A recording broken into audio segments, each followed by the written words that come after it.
नमस्कार दोस्तों, स्वागत है आप सभी का आपके अपने चैनल नॉलेज ट्वीट्स पर। तो हम कर रहे हैं आधुनिक बिहार का इतिहास सीरीज़ और अभी तक हम लोगों ने खिलाफत आंदोलन तक कर लिया है। ठीक है, तो जिन्होंने भी अभी तक नहीं देखा वो डिस्क्रिप्शन बॉक्स में आपको लिंक मिल जाएगा, उसके थ्रू जाके देख सकते हैं, रिवाइज़ कर सकते हैं और एल्स आप चैनल पे भी स्क्रॉल करके पूरा का पूरा सीरीज़ को कंप्लीट कर सकते हैं। ये जो बुक आपको दिख रहा है आपके स्क्रीन पे, ये प्रयोजन पब्लिकेशन की Bihar up to date book है। बहुत रिवीजन फ्रेंडली बुक है, तो आप इस बुक से भी अपना रिवीजन कर सकते हैं जल्दी से जल्दी।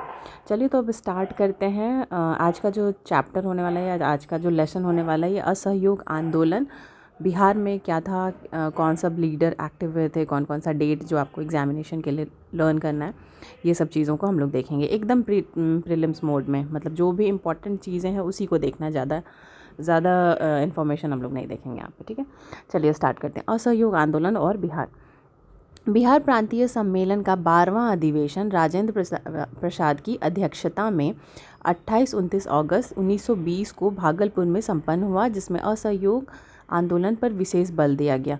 ठीक है, तो ये जो सम्मेलन था, ये जो मीटिंग थी, ये कौन सी थी? बिहार रीजनल कॉन्फ्रेंस या मीटिंग था। और ये कौन सा, उसका अधिवेशन कौन सा था? उसका अधिवेशन जो था ये 12th एडिशन था, 12वां अधिवेशन था, 12वां सेशन। और ये इसमें अध्यक्ष कौन थे या चेयरमैन कौन थे? तो राजेंद्र प्रसाद थे। डेट अगर पूछ रहा है तो ये है 28 से 29 अगस्त 1920 में ही, और जो जगह है वो है भागलपुर। ठीक है, तो भागलपुर में क्या हुआ? 28-29 अगस्त 1920 में 12th सेशन हुआ था बिहार प्रांतीय सम्मेलन का, और इसके जो चेयरमैन थे वो राजेंद्र प्रसाद ही थे। और इसमें क्या हुआ? तो इस ये जो मीटिंग हो रहा था या ये जो सम्मेलन हो रहा था, इसमें असहयोग आंदोलन पर विशेष बल दिया गया था। ठीक है, तो यहाँ पे ये फैक्ट है। नेक्स्ट है, सितंबर 1920 में लाला लाजपत राय की अध्यक्षता में आयोजित कोलकाता के विशेष अधिवेशन में गांधी जी के असहयोग कार्यक्रम को स्वीकार कर लिया गया और कांग्रेस के नागपुर में वार्षिक अधिवेशन में असहयोग आंदोलन को पूर्ण स्वीकृति प्रदान की गई। ठीक है, तो यहाँ पे उतना, ये सब हमारे लिए उतना इम्पोर्टेंट नहीं है, क्योंकि हम लोगों को अभी बिहार में बीपीएससी एग्जामिनेशन के लिए बिहार के लीडर, बिहार का जगह, बिहार में जो डेट्स, ठीक है, तो ये सब इम्पोर्टेंट है। नेक्स्ट, नागपुर अधिवेशन के अध्यक्ष सीवी राघवाचार्य थे। इसी अधिवेशन में कांग्रेस के संविधान में परिवर्तन किया गया। अब देखिए ये सब चीज़ फिर से नेक्स्ट इम्पॉर्टेंट, यहाँ पे आपको फैक्ट्स मिल जाएंगे। उत्तर बिहार में किसान आंदोलन के नेता कौन थे? स्वामी विद्यानंद। ठीक है, इन्होंने सरकारी नीति की कठोर आलोचना की, जबकि आरा में गुलाम इमाम जो थे, उन्होंने ब्रिटिश सरकार पर मुसलमानों के हित के उल्लंघन करने का आरोप लगाया। ठीक है, तो दो चीज़ इंपॉर्टेंट हो जाता है। उत्तर बिहार, नॉर्थ बिहार पार्ट में किसान आंदोलन के जो नेता थे वो कौन थे? स्वामी विद्यानंद थे। और इन्होंने क्या किया था? तो सरकार की नीतियों को कठोर आलोचना। तो ये सब तो होते ही रहता था इंडिपेंडेंस स्ट्रगल में, ये सब बहुत कॉमन चीज़ है, होते रहता था। बट हमें ये देखना है कि बिहार से कौन सा ऐसा लीडर कर रहा था, तो ये स्वामी विद्यानंद हो गया। ठीक है, नेक्स्ट है कि आरा में ही एक और लीडर है जो कि जिनका नाम है गुलाम इमाम। तो इन्होंने क्या किया था? तो इन्होंने मुसलमान के हित के उल्लंघन के करने का आरोप लगाया था। किसके ऊपर? ब्रिटिश सरकार के ऊपर। तो ये दोनों लीडर जो है ये प्रोमिनेंट हो गए, गुलाम इमाम और एक स्वामी विद्यानंद। बिहार नेशनल कॉलेज के छात्र अब्दुल बारी और मोहम्मद साकी ने कॉलेज छोड़ दिया था। ठीक है, तो इसी सब टाइम में बहुत सारे लीडर्स ऐसे थे भी जो जिनको लगता था यहाँ पे ज़्यादा ड्यूटी ये करना है, ये रिस्पॉन्सिबिलिटी का काम है, यहाँ पे ज़्यादा एक्टिव होना है इंडिपेंडेंस स्ट्रगल के लिए, तो उस सब चीज़ के लिए ये लोग कॉलेज छोड़ दिए थे। तो यहाँ पे दो नेता का नाम आपको याद रखना होगा। कौन कौन है? तो भाई अब्दुल बारी हैं और मोहम्मद साकी। ये कहाँ के स्टूडेंट थे? बीएन कॉलेज के। ठीक है, नेक्स्ट, नवंबर 1920 के मध्य में शाहबाद के डुमरांव में नशाबंदी आंदोलन शुरू किया गया था। गांधी जी द्वारा दिसंबर 1920 में की गई अल्पकालिक बिहार यात्रा में यहाँ असहयोग आंदोलन को बल मिला। 1921 में आरंभ में कुछ एक विद्यालय खोलेगा। ठीक है, तो इसमें क्या बोल रहा है कि शाहबाद के डुमरांव में कौन सा नशाबंदी का आंदोलन शुरू किया गया था? कब? 1920। ठीक है, तो नशाबंदी आंदोलन बिहार में कब शुरू किया गया था, कहाँ शुरू किया गया था? तो ये आप कह सकते हैं कि शाहबाद के डुमरांव में किया गया था, और फिर डेट इसका नवंबर 1920 है। गांधी जी द्वारा भी इसमें ये है कि ये बिहार में आए थे थोड़े टाइम के लिए ही, जो यहाँ पे लिखा हुआ भी है अल्पकालिक बिहार यात्रा, तो उनका कब हुआ था? ये दिसंबर 1920 में, जब उनको मतलब ये जो आंदोलन चल रहा था असहयोग आंदोलन, उसको बल मिला था 1921 में।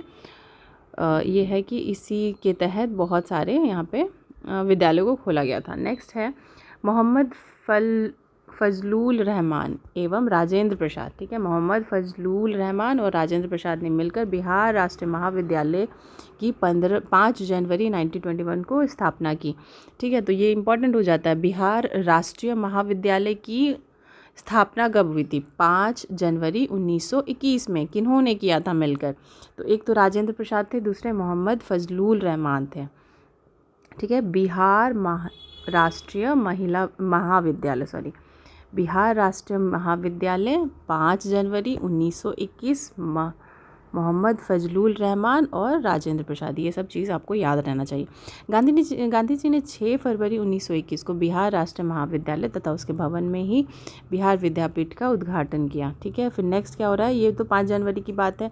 फिर नेक्स्ट मंथ 6 फरवरी को क्या हो रहा है कि वही जो परिसर था, बिहार राष्ट्रीय महाविद्यालय का जो परिसर था, उसी में बिहार विद्यापीठ का भी उद्घाटन किया गया। बिहार विद्यापीठ के कुलपति मजहरुल हक और उप कुलपति ब्रज किशोर प्रसाद को बनाया गया, जबकि बिहार राष्ट्रीय महाविद्यालय के प्राचार्य के पद पर राजेंद्र प्रसाद खुद मतलब इन्हीं को नियुक्त किया गया था।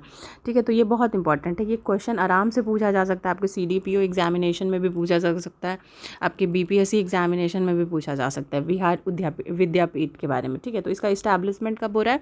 6 फेब 1921 में हो रहा है।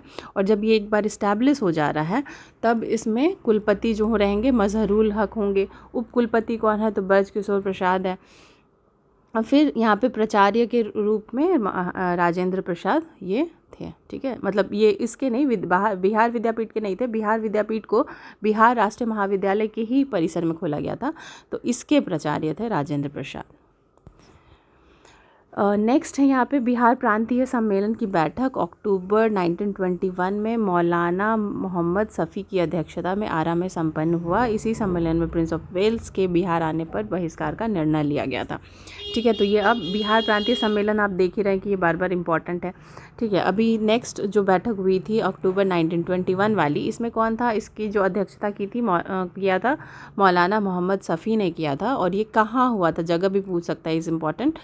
आरा में संपन्न हुआ था। ठीक है, तो इसी सम्मेलन में क्या हुआ था? तो इन लोग डिसाइड कर रहे थे कि प्रिंस ऑफ वेल्स जो आएंगे बिहार में, तो उसको बहिष्कार किया जाएगा, उसका बॉयकॉट किया जाएगा। ठीक है, तो ये सब आपको इम्पॉर्टेंट चीज़ें हैं जो कि आपके BPSC prelims point of view से भी इम्पॉर्टेंट है। CDPO एग्जामिनेशन में भी ऐसे ही छुपा फैक्ट्स जो होता है वो पूछा जाता है।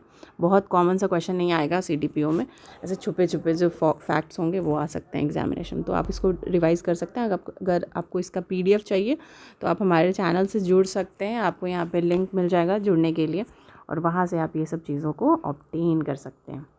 ठीक है, तो फिर नेक्स्ट चैप्टर में हम लोग देखेंगे स्वराज पार्टी और बिहार। ठीक है, चलिए आज के लिए बस इतना ही। Thanks for watching.